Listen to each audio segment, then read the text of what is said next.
Le 21 février. Comme vous l'aurez compris, en même temps que Jésus commentait la vision de sa rencontre avec sa mère après la résurrection, il me faisait voir sa résurrection au sépulcre et sa rencontre avec Marie-Madeleine. Ces épisodes sont rapportés dans l'Évangile tel qu'il m'a été révélé. J'en suis toute heureuse, plongée dans la lumière du Christ ressuscité. Quelle lumière joyeuse, paisible! Je pourrais vous donner le cahier, car à vue humaine, tout est accompli. Mais le Maître me dit qu'il y a encore une chose à y joindre. Alors j'attends. Un peu plus tard, je dis à Jésus, « Quelle joie, Seigneur, de ne plus te voir souffrir ainsi et de voir ta mère sourire. » Alors, lui, « Ne t'abandonne pas à cette douceur. Ce n'est pas de ce pain-là que tu dois manger, mais de celui de la souffrance de Dieu et des larmes de Marie. Il m'a fallu anticiper cette vision pour te faire le cadeau promis. Mais c'est un temps de douleur, et tu dois contempler la douleur. » Le père Migliorini a désiré tout avoir pour Pâques, mais je veux que ce soit une préparation à Pâques pour lui et pour beaucoup. Dis-lui par conséquent que lorsque j'aurai complété ce don par le dernier point, il doit laisser en plan tout autre travail et de consacrer à celui-ci, afin qu'il soit distribué à temps. C'est ma volonté. J'obéis à son désir d'avoir illustré la vision de la résurrection. Humainement parlant, j'aurais préféré m'éviter cet effort, étant donné que Jésus en avait parlé. Mais l'obéissance est une vertu, et j'obéis sans discuter. Voici donc, j'avais l'impression d'être porté par la volonté de Dieu dans le frais jardin où se trouve le sépulcre. La lourde pierre a été scellée sur lui et les sceaux apposés sur le mortier. On aurait dit de larges rosaces imprimées dans l'enduit, et il aurait été impossible de les retirer sans que les fractions n'apparaissent. Au-devant se tenaient les gardes du temple, à demi somnolents, les uns assis, les autres debout, appuyés au rocher du sépulcre. Le ciel commence à peine à s'éclaircir, de sorte que l'on se voit dans une lumière vert pâle et incertaine qui semble frissonner sous le vent frais de l'aube. Tout n'est que silence. Les oiseaux ne se sont pas encore éveillés.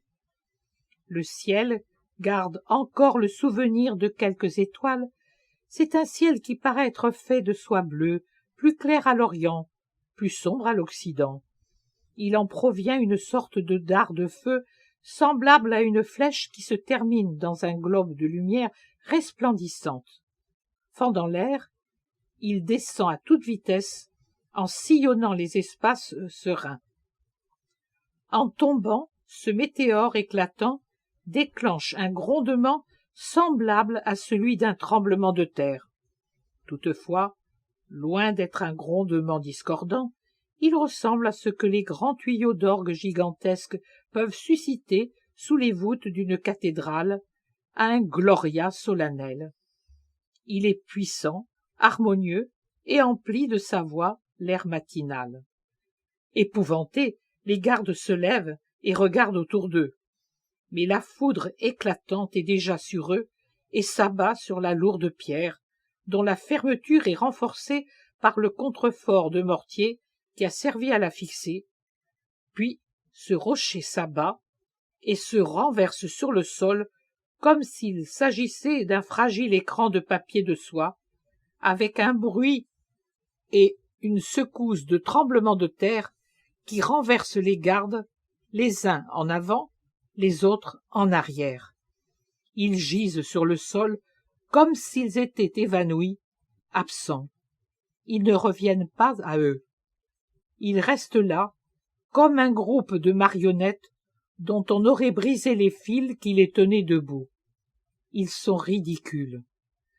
La flèche de feu, bien plus rapide que je ne puis le décrire, de son apparition dans le ciel à son arrivée au sépulcre, elle a mis quelques instants pas même des minutes, mais une fraction de minute, un clin d'œil, pénètre dans le tombeau obscur et l'illumine d'une lumière fantasmagorique qui paraît orner de 1000 joyaux la pierre des parois, de la voûte et du sol, tandis que son éclat demeure suspendu en l'air comme s'il était l'essence de cette lumière. Cette dernière pénètre dans le corps étendu sous ses bandelettes funèbres. La forme immobile pousse un long soupir.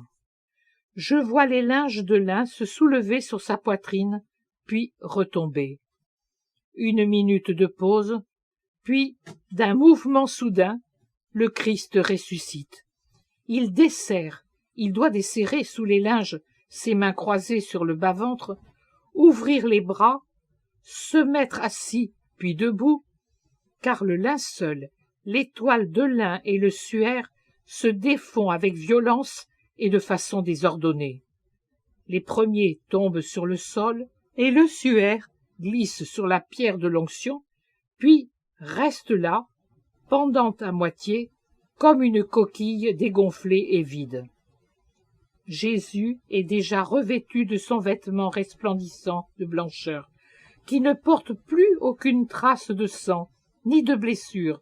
Sa tête divine est toute recoiffée et radieuse, sans autre signe de sa terrible passion que les rayons qui sortent de ses blessures, et qui, tels 5 feux, reflètent leur lumière sur la personne divine et l'auréole d'un halo de rayons croisés qui montent, descendent des mains et des pieds, et irradient en cercle à partir du centre de la poitrine.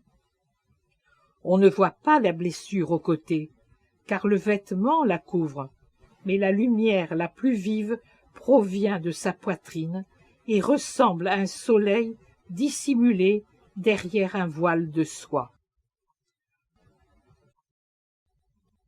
Tant très beau, 2 êtres angéliques qui sont certainement entrés dans le sépulcre en même temps que la lumière, mais que, absorbés comme je l'étais par la contemplation de Jésus, je n'ai pas vu plus tôt, sont agenouillés des 2 côtés de l'ouverture arrachée et adorent. Ce sont des êtres incorporels, dont la forme humaine est faite de lumière, de cette lumière bienheureuse que, en contemplant le paradis, j'ai vu être la propriété de ses habitants spirituels.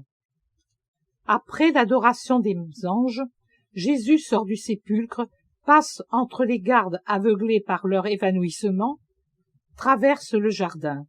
Au fur et à mesure qu'il avance, sa splendeur divine émane sur les choses.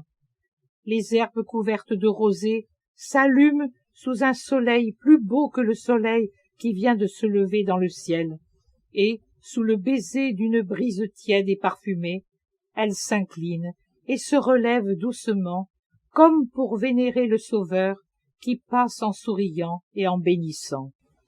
Les pommiers, que quelques rares fleurs saupoudrées de blancheur, ouvrent leurs myriades de corolles, si bien qu'un léger nuage se forme au-dessus de la tête de Jésus, parfumé, mousseux, composé de milliers de fleurs écloses d'un blanc à peine rosé, et auquel fait écho dans le ciel bleu un petit nuage qui semble être de gaze rose. Quant aux oiseaux, réveillés par une telle lumière, ils chantent de tout leur trille dans le jardin en fleurs.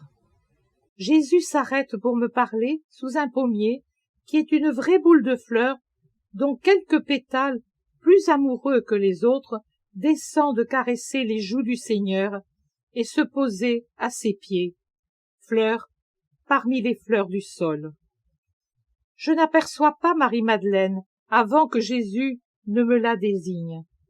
De même, absorbé par lui comme je le suis, je ne vois pas ce qui arrive aux gardes et je ne me rends pas compte du moment où il s'éclipse. Je ne vois même plus les anges, mais je comprends que je me trouve dans le sépulcre, puisque son obscurité est rendue blanche par la lumière des anges. Marie-Madeleine pleure, inconsolable. Je ne sais comment elle peut ne pas reconnaître Jésus. Peut-être lui obscurcit-il la vue pour pouvoir l'appeler en premier.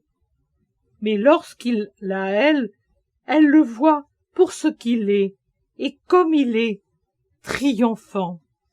Elle pousse alors un cri d'amour infini, d'adoration, qui remplit le jardin fleuri, et se prosterne dans l'herbe couverte de rosée, aux pieds de Jésus.